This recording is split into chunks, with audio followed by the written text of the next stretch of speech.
Bienvenidos de nuevo a Negocios Televisión, bienvenidos a este espacio informativo, atentos a todas las últimas horas mirando a la advertencia de Rusia a Europa. Habla de una guerra en el caso de que terminen confiscándose sus activos. Enseguida vamos a contarles la respuesta por parte del presidente ruso, Vladimir Putin, que lanza un ultimátum acerca del Donbass. Viene a decir que por las buenas o por las malas van a tomar esta región en un momento de mensajes de alerta por parte de Europa, con Emmanuel Macron, que advierte de que Estados Unidos podría traicionar a Ucrania en un momento de movimientos importantes por parte de China, y con el foco puesto también en Venezuela y en las condiciones de Maduro para rendirse. Nosotros vamos a empezar con últimas horas. Vamos a empezar mirando al presidente ruso. Vladimir Putin afirmaba en una entrevista publicada este jueves que Rusia tomaría el control total del Donbass por la fuerza, a menos que las fuerzas ucranianas se retiren, algo que Kiev ha rechazado rotundamente. Putin envió decenas de miles de soldados a Ucrania allá por febrero de 2022 y el foco de los combates está puesto en el Donbass, que comprende las regiones de Donetsk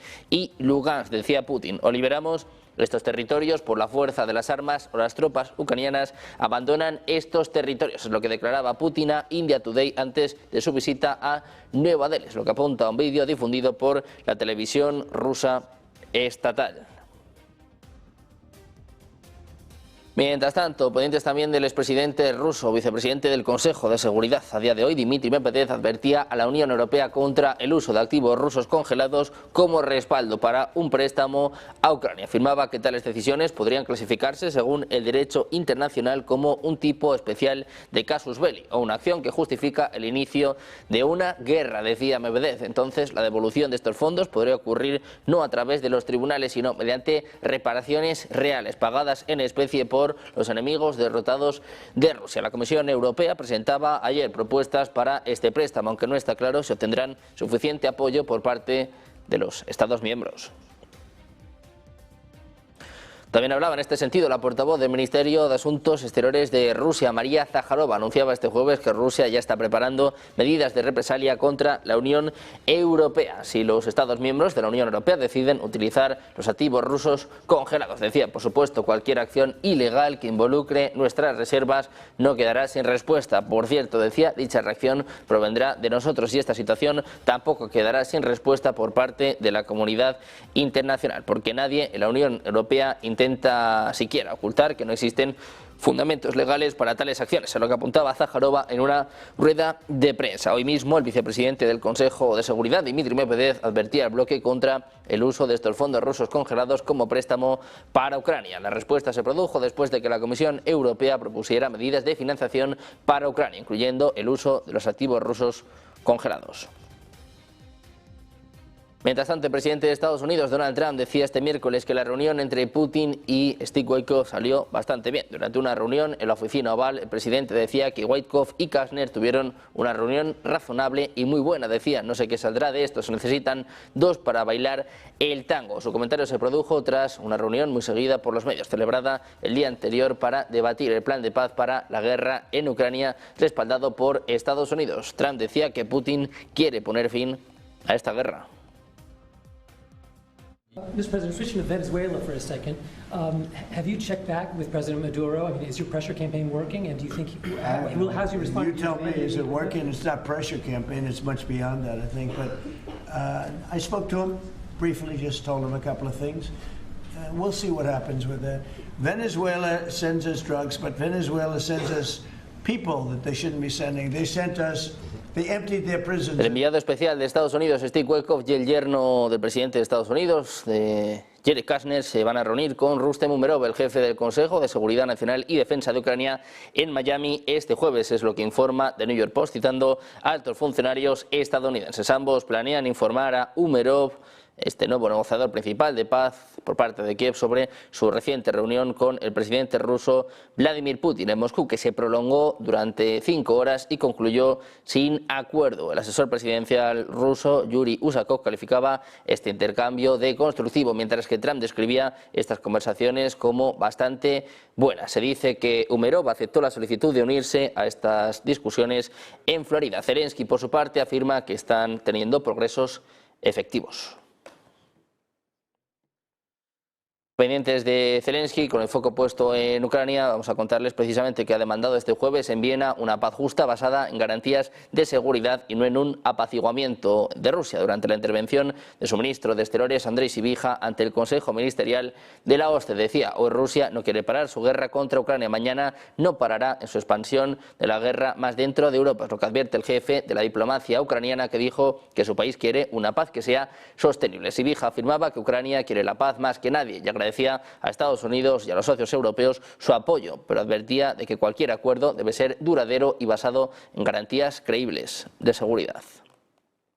Mientras tanto, el presidente francés Emmanuel Macron advertía a los líderes de Ucrania, la Unión Europea y la OTAN que Estados Unidos podría traicionar al país afectado por la guerra cuando se trata de hacer concesiones territoriales a Rusia. Es lo que informa este jueves el diario Der Spiegel. Según la supuesta transcripción de una llamada que Macron mantuvo con varios líderes europeos, Macron habría advertido que existía un gran peligro para el presidente ucraniano Volodymyr Zelensky. El canciller alemán Friedrich Merz advertía que Donald Trump y su equipo estaban jugando con Ucrania y la Unión Europea. Merz enfatizó la necesidad de proteger a Zelensky, con lo que coincidieron el presidente finlandés Alexander Stubb y el secretario general de la OTAN Mark Rutte. La oficina de Macron informaba a Spiegel que el propio presidente francés hizo esta declaración. El portavoz de Friedrich Merz también declinó hacer comentarios cuando Político le preguntó a este respecto.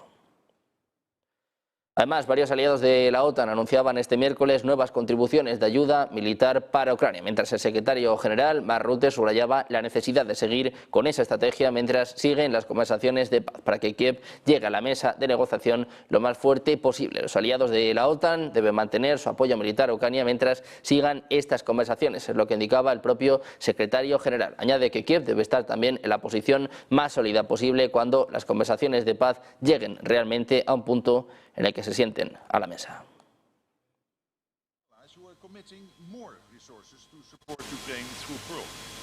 Including Canada, Germany, the Netherlands, Norway and Poland. Now, over 2/3 of allies have committed to the program.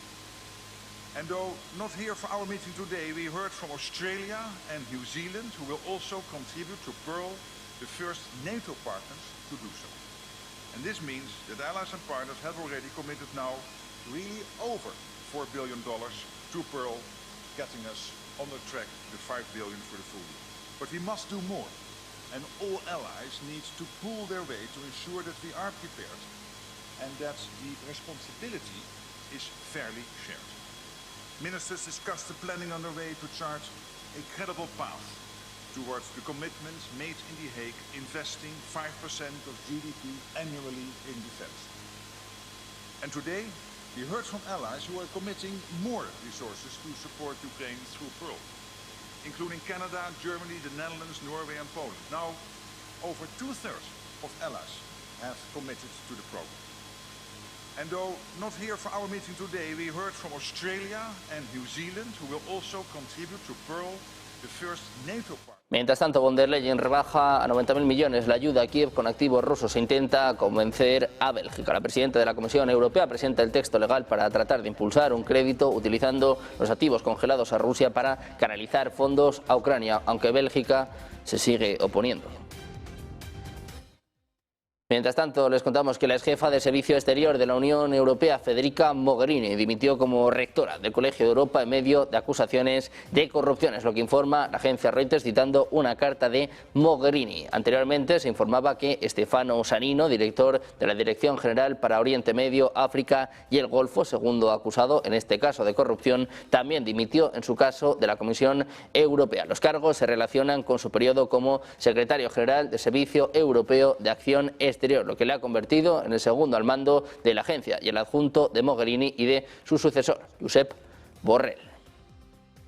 Además, China ha desplegado más de un centenar de buques de guerra y guardacostas en aguas del este de Asia, en su mayor demostración marítima registrada, es lo que apuntan fuentes regionales e informes de inteligencia revisados por la agencia Reuters. Aunque el Ejército Popular de Liberación no ha anunciado ejercicios oficiales, el incremento coincide con una fuerte tensión diplomática con Japón, después de que la primera ministra Sanae Takaichi advirtiera que un ataque chino a Taiwán podría generar una respuesta militar de Tokio. Pekín también ha reaccionado con indignación a al anuncio del presidente taiwanés Lai Ching-te de un aumento de 40.000 millones de dólares en defensa. Los buques chinos operan desde el Mar Amarillo hasta el Pacífico Occidental, superando incluso el despliegue masivo de diciembre pasado que elevó la alerta en Taiwán. Taipei afirma tener control total de la situación y coordina con sus socios para evitar esta desestabilización. Según funcionarios regionales, la intensificación comenzó tras la protesta china del 14 de noviembre contra Japón. Precisamente China ha informado este jueves de un sismo de magnitud 6,0 en Xinjiang, una región en el noreste del país que comparte frontera con Kirguistán, es lo que apunta el Centro de Redes de Terremotos de China. El terremoto se produjo cerca del condado de Aki, cerca de la frontera entre Kirguistán y Xinjiang, a las 3:44 hora local, con el epicentro a una profundidad de 10 kilómetros según el CENC. Dijo que el sismo se registró cerca de las 3:44 a una profundidad de 10 kilómetros en el condado de Tungchuk de esta provincia. No hubo informes inmediatos de daños cuando llegaron estos informes. Según el Centro de Redes Sísmicas de China, la magnitud del terremoto fue de 6,0, es lo que informa la agencia estatal china Xinhua. Según Shanghai Daily, el terremoto también afectó el condado de Aeki, en la prefectura autónoma kirguisa de Kyzyl en Xinjiang.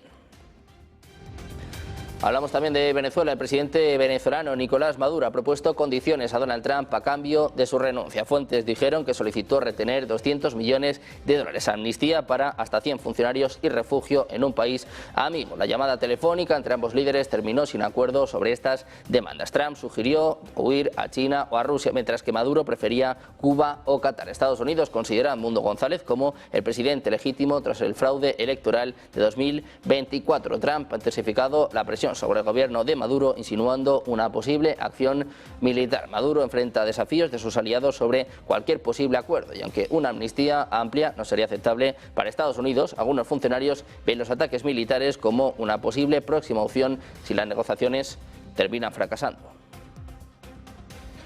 Maduro decía que la llamada que sostuvo con Donald Trump hace unos 10 días se realizó en un tono respetuoso y cordial. Decía que si ese llamado significa que se están dando pasos hacia un diálogo respetuoso entre ambos países, bienvenidos sean el diálogo y la diplomacia. Decía que Estados Unidos y toda su juventud están cansados de guerras eternas. Enfatizaba que el camino del pueblo estadounidense y venezolano debe ser la diplomacia. La declaración de Maduro se produce en medio de los ataques de Washington contra supuestos barcos narcotraficantes frente a las costas venezolanas y reiteradas amenazas de ampliar esos ataques contra los traficantes también en tierra. Have you checked back with President Maduro? I mean, is your pressure campaign working, and do you think how's he responding? You tell me, is it working? It's not pressure campaign, it's much beyond that, I think. But I spoke to him briefly, just told him a couple of things. We'll see what happens with that. Venezuela sends us drugs, but Venezuela sends us people that they shouldn't be sending. They emptied their prisons into our country. La Oficina de Control de Activos Extranjeros del Tesoro de Estados Unidos impuso este miércoles sanciones a individuos venezolanos afiliados al Tren de Aragua, un cártel que Washington previamente designó como una organización terrorista extranjera. La artista venezolana Jimena Romina Araya, conocida como Rosita, junto con otras 5 afiliadas y una entidad, fueron sujetas a restricciones debido a sus acciones de apoyo al Tren de Aragua. Se piensa que mantiene una relación sentimental con Nino Guerrero, el líder sancionado del TDA. En 2012, supuestamente ayudó a Nino Guerrero a escapar de la prisión de Tocorón en Venezuela. Dicen que bajo la dirección de Trump van a seguir utilizando todas las herramientas a su alcance para aislar a estos terroristas del sistema financiero de Estados Unidos y mundial y mantener seguros a los ciudadanos estadounidenses. We saved 25,000 American lives. That's right. And if you look at our numbers, the drugs coming in through sea are down 91%. I'm surprised there's 9%. I don't know who's doing the 9%, but it's down 91, and we're going to start very soon on land, and I'm sure you're thrilled to hear that. Por su parte, el embajador ruso en Venezuela predijo este miércoles que el país sudamericano está listo para repeler totalmente cualquier ataque en medio de las crecientes tensiones con Estados Unidos. Decía, los venezolanos no quieren ninguna agresión, no quieren enfrentamientos ni intervenciones, solo quieren parar este conflicto. Dice además que organizan diversos eventos en Caracas. Anteriormente, Donald Trump afirmó que Washington comenzaría a atacar a los cárteles de la droga en Venezuela y en otros lugares muy pronto. Sigue la tensión con Venezuela, mientras que tenemos respuesta por parte de España. El ministro español de Exteriores, José Manuel Álvarez, afirmaba este miércoles que la crisis de Venezuela se tiene que resolver por medios pacíficos. Decía que España no va a atizar ningún fuego con respecto a un país hermano latinoamericano en plenas tensiones entre Caracas y Estados Unidos. Álvarez también se ha referido a si la OTAN apoyaría una intervención militar de Estados Unidos en Venezuela. Señala que Venezuela no está dentro de la órbita de la OTAN ni tampoco es una cuestión que preocupe a la alianza. Sigo muy de cerca la situación en Venezuela, es uno de los asuntos que ocupa más tiempo ahora mismo en cada uno de mis días. Justo según estaba aterrizando, estaba analizando la información que me llegaba, lo hago día a día. Nosotros tenemos una posición constante con Venezuela. La crisis de Venezuela se tiene que resolver por medios pacíficos, una solución democrática y ante todo dialogada y genuinamente venezolana. No van a encontrar nunca a España atizando ningún fuego con respecto a un país hermano latinoamericano, sea cual sea. España siempre va a estar al lado de las soluciones dialogadas, pacíficas y democráticas. Lo que nosotros queremos para el pueblo venezolano, exactamente igual que lo que queremos para todos los pueblos hermanos de Latinoamérica, es lo mismo que queremos para el pueblo español. Paz. Pendientes de la tensión en Venezuela, con el foco puesto también en Estados Unidos, a la espera también de la llegada de Putin a India. Vamos a hacer una pequeña pausa, 2 minutos, enseguida la información en Negocios Televisión.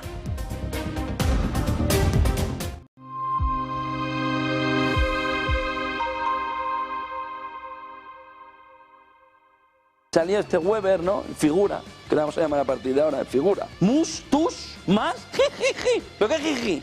Ahora también es antidemocrática la soberanía nacional, es decir, lo que opina el pueblo está mal. ¿Y entonces dónde está la democracia? En tus santos. Es decir, ¿dónde cojones está la democracia? Es que este opina diferente que yo. Ya lo sé, coño. Es que entonces ¿para qué votamos? Porque hay que darle el poder a quién, a von der Leyen, a Miss Palpatine, para que cree el imperio galáctico. Es decir, ¿eso es lo que nos proponéis? Joder, PSOE. ¿Pero qué me está contando? No, es que entonces la soberanía nacional hay que entenderla como los asuntos económicos. Así no va, que tenemos Europa hecho un desastre económicamente. No, es que hay que tener la soberanía nacional, dársela. Sí, claro, al monarca absoluto. ¿Quién es el monarca absoluto? La señora monarca absoluta. Y ahora que intentábamos tener un entorno donde poder opinar todo, tú dices, no, va a opinar todo. ¿Pero tú dónde vas? ¿Pero qué va a opinar? ¿Pero cómo que opinar todo? Opinamos nosotros. Te callas. Calla, niño. Calla. Que calles, coño. Calla. ¿No? Pues no, tío. Pues no. No nos sale de las narices daros la soberanía popular nacional para que hagáis lo que os salga de los cojones. Si no te gusta, te pidas a otro régimen que los hay por el mundo.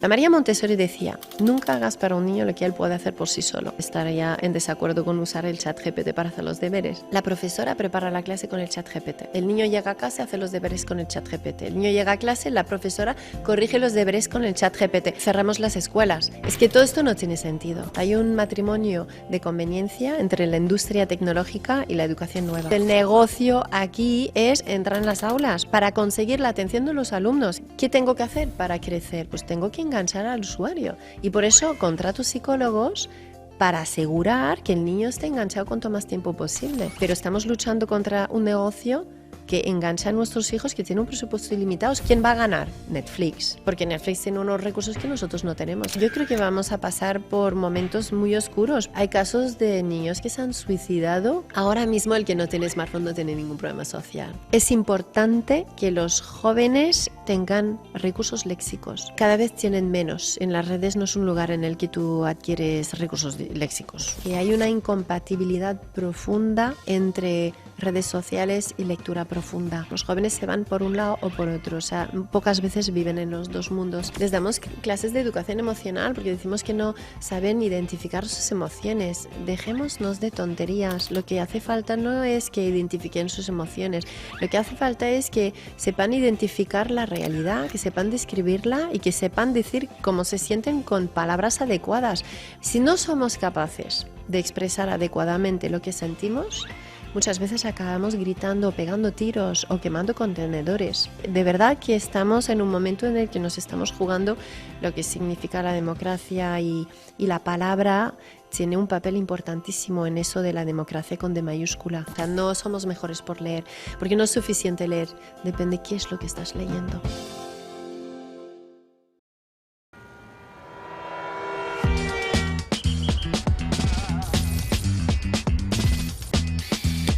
El sitio es el mejor del mundo. Este es el sitio de los negocios. Vamos a intentar ver durante toda la semana cuáles son las claves que están moviendo a la economía norteamericana.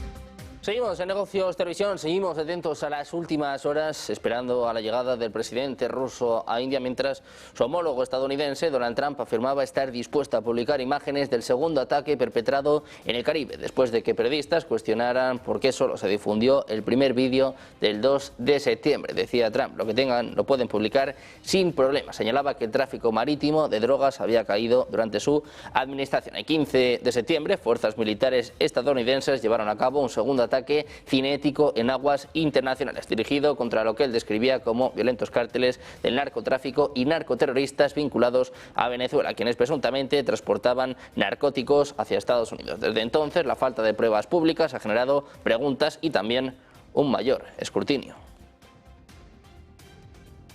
Video of that first boat strike on September 2nd, but not the second video. Will you release video of that strike so that the American people can see for themselves what happened? I don't know what they have, but whatever they have, we'd certainly release, no problem. You know, we stopped every boat we knock out. We save 25,000 American lives. That's right. And if you look at our numbers, the drugs coming in through sea are down. También miramos a la ciencia, les contamos que Tracy Adler dispara chorros gemelos que desafían la física de los cometas. Nuevos datos extensos muestran chorros rectos y estables y una composición exótica. La pregunta si Tracy Adler es un cometa o algo mucho más extraño. Observaciones realizadas desde múltiples telescopios y sondas espaciales revelan que Tracy Adler emite chorros de gas y polvo estrechamente colimados que se mantienen geométricamente estables a lo largo del tiempo. Un análisis de datos de imágenes térmicas describía anillos de calor concéntricos que rodean el núcleo, junto con una banda de supresión y una envoltura térmica redondeada, características resumidas como anomalías extraordinarias. Según ese análisis, los chorros rectos y persistentes desafían las expectativas y cuestionan la suposición de que Tracy Adler funciona únicamente mediante sublimación volátil impulsada por el calentamiento solar. Además, astrónomos en la India afirman que su descubrimiento de una galaxia masiva de cuando el universo tenía solo 1.500 millones de años desafía nuestra comprensión de cómo se formaron las galaxias en el periodo inicial después del Big Bang. En pocas palabras, si el universo tiene 13.800 millones de años, significa que estamos viendo una galaxia de hace 12.000 millones de años, cuando el cosmos tenía solo una décima parte de su edad actual. Los científicos dicen que las galaxias que se formaron tan temprano resultaron ser en su mayoría irregulares y caóticas, pero cuando los investigadores Razi Jain y Yogesh Bhattacharya utilizaron el telescopio espacial James Webb para observar el pasado temprano del universo, avistaron una galaxia espiral completamente formada, un enorme y hermosamente estructurado remolino cósmico. Su investigación fue publicada en Astronomy and Astrophysics, una importante revista europea, en noviembre. Decían que la galaxia se parece notablemente a nuestra Vía Láctea, a pesar de haber existido cuando el universo tenía solo el 10% de su edad actual. Agregan que la llamaron Alaknanda, en honor a un río del Himalaya. La galaxia fue descubierta por la señora Jain, investigadora de doctorado en el Centro Nacional de Radioastrofísica del Instituto Tata de Investigación Fundamental, con sede en Pune, a principios de este año. Además, el representante comercial de Estados Unidos, Jamieson Greer, ha afirmado que Donald Trump podría retirarse del tratado comercial entre Estados Unidos, México y Canadá el próximo año. Es lo que afirma una entrevista publicada por Político este jueves. Decía, ese siempre es un escenario. Explicaba que Trump solo busca acuerdos que sean buenos. El TMEC se va a someter a una revisión conjunta el 1 de julio de 2026. La Oficina del Representante Comercial de Estados Unidos lanzó una consulta pública en septiembre. Greer añadía que también sugirió la opción de dividir el acuerdo en acuerdos bilaterales con Canadá y con México, argumentando que su relación con la economía canadiense es totalmente diferente a su relación con la economía mexicana y que ambos países tienen mercados laborales, industrias y perfiles de exportación e importación diferentes. El TMEC se firmó durante el primer gobierno de Donald Trump, entró en vigor en 2020 y Trump lo calificaba como el más importante de la historia.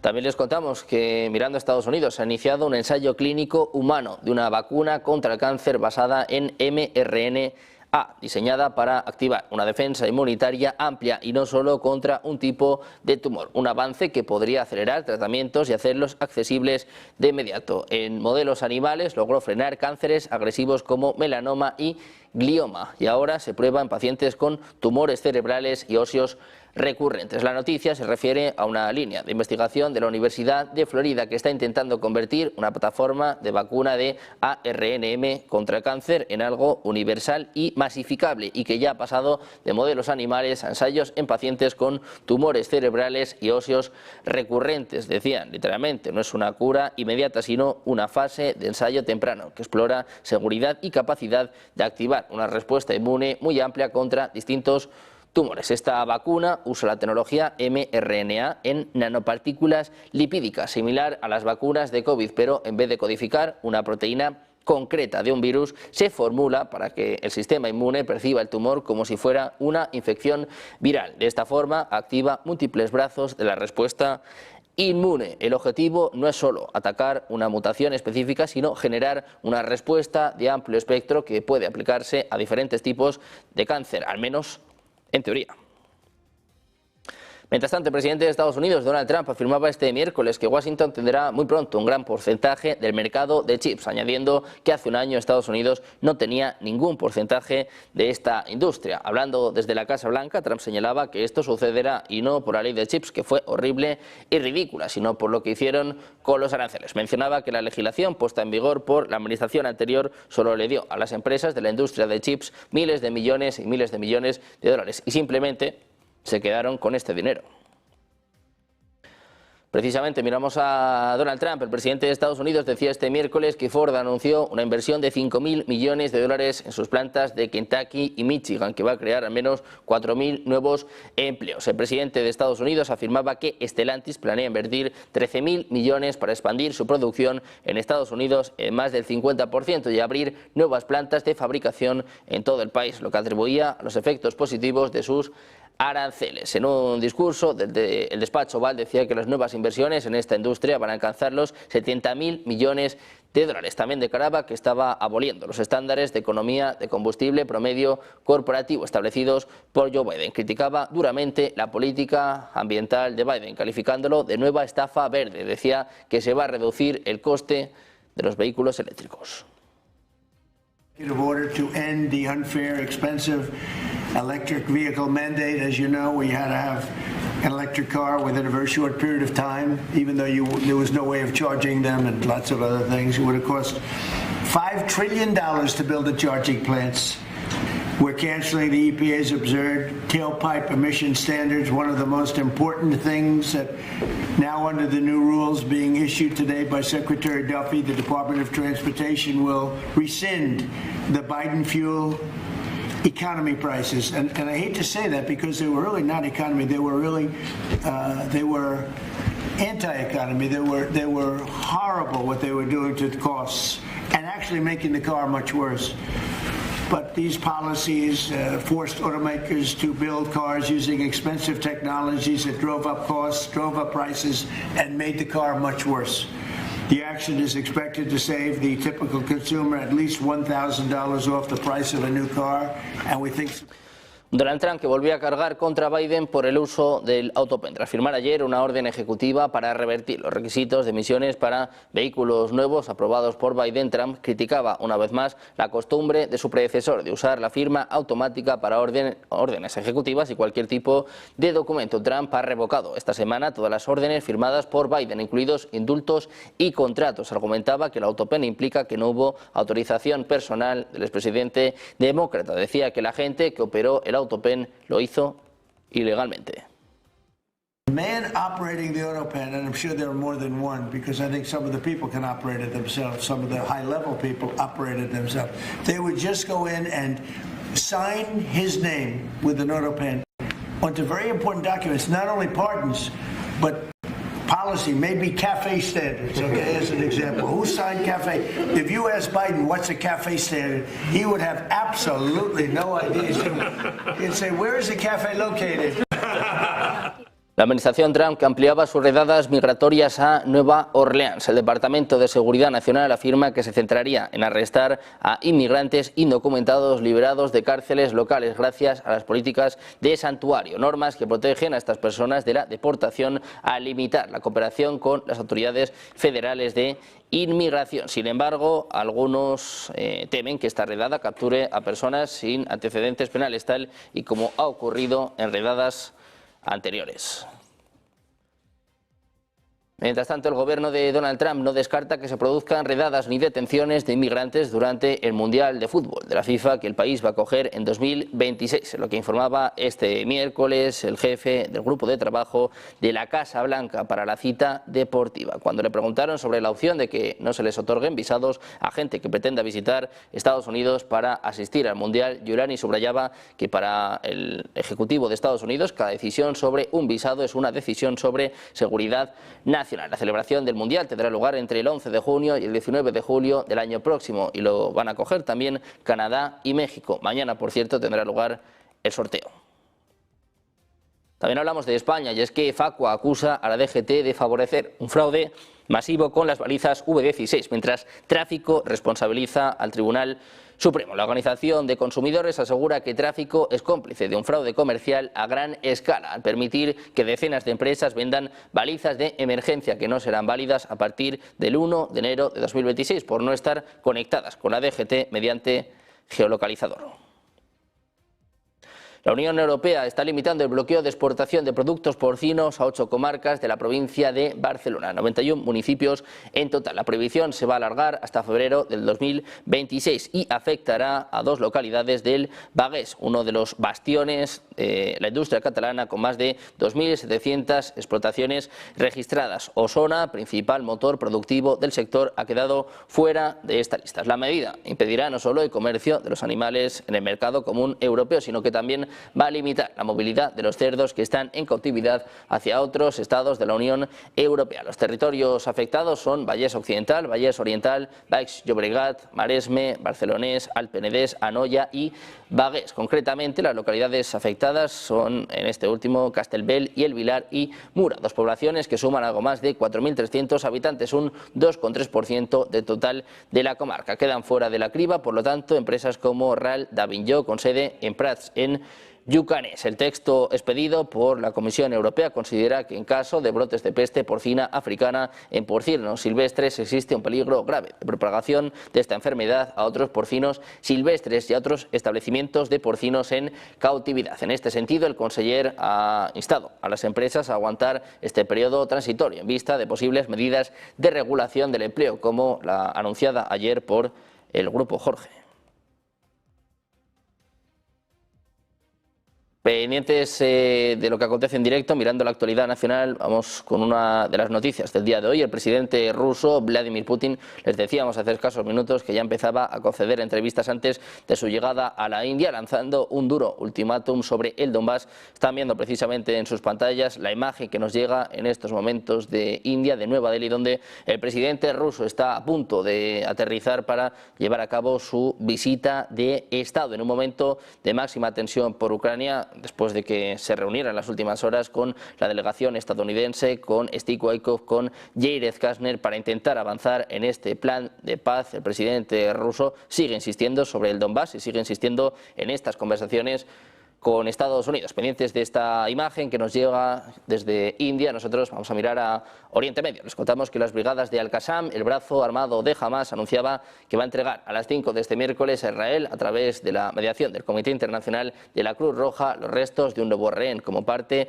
del acuerdo del alto el fuego. Las toneladas de escombros que hay en Gaza por los más de 2 años de bombardeos israelíes, sumado a la falta de maquinaria pesada, han complicado las tareas de búsqueda de los cuerpos de los cautivos. De confirmarse que en esta ocasión el cuerpo sí pertenece a uno de los rehenes, Israel debe devolver a Gaza el acuerdo del alto el fuego, debe devolver 15 cuerpos de palestinos. Una vez concluya este intercambio, se espera que se retomen las negociaciones indirectas entre Hamas e Israel para abordar la segunda fase del acuerdo, que recoge la retirada total de las tropas israelíes, el desarme de las milicias palestinas, la reconstrucción de Gaza y la creación de un gobierno de transición. Mientras tanto, el presidente de Estados Unidos, Donald Trump, decía a los periodistas en la oficina Oval este miércoles que la segunda fase del acuerdo de paz de Gaza está avanzando bien y que sucederá muy pronto. Decía, tenemos paz en Oriente Medio, pero la gente no lo sabe. Subrayó que sus esfuerzos por la paz gozan de un enorme apoyo, afirmando que han obtenido la aprobación. There's tremendous support, but phase 2 is moving along. Yeah, it's going to. Pendientes de todas las últimas horas, con el foco puesto en Oriente Medio, a la espera de la llegada de Putin a India. Vamos a hacer una pequeña pausa, 2 minutos, enseguida más información en Negocios Televisión.